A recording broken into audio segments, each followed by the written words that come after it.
எழுத்தின்படி பலி செலுத்தலே தவிர எண்ணங்களின்படி பலி செலுத்திட்டான். கத்தியை ஓங்கி வெட்டுறதுக்கு போகும்போது பரலோகத்துக்கு தேவன் சொல்றாரு, எபா எபா வெட்டாத. அப்படின்னா என்ன அர்த்தம்? இருதயத்துல என்ன நம்பிக்கையில இவன் வெட்ட போறான்? எந்த நம்பிக்கையில இவன் வெட்ட போறான்? சரி, எந்த நம்பிக்கையில இயேசு மரிக்க போறாரு? மரிக்க இயேசு போகும்பொழுது, நல்லா கவனிங்க, மரிக்க இயேசு போகும்பொழுது 3ஆம் நாள்ல உயிரோடு வருவேன் அவருக்கு தெரியுமா தெரியாதா?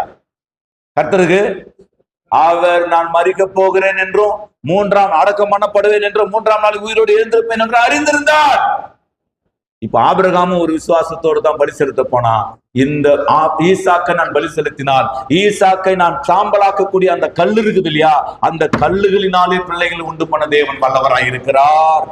நான் ஈசாக்கை வெட்டுவது நிச்சயம், ஈசாக்கு மரிப்பது நிச்சயம், ஈசாக்கை கட்டைகளிலே அடுக்கி அவனை எரித்து சாம்பலாக்க போவது நிச்சயம், சாம்பல் காற்றிலே படிந்து காற்றிலே பறக்க போவது நிச்சயம்.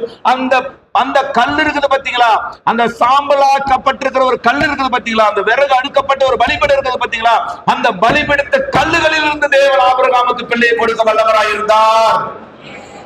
இந்த விசுவாச கர்த்தரை நம்முடைய பக்கமாய் திருப்புகிறது. விசுவாசம் வெற்றிகளை நமக்கு கொண்டு வரும்.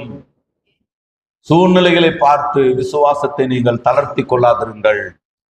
உங்களுடைய பிரச்சனைகளை பார்த்து உங்கள் விசுவாசத்தை தளர்த்தி கொள்ளாதிருங்கள்.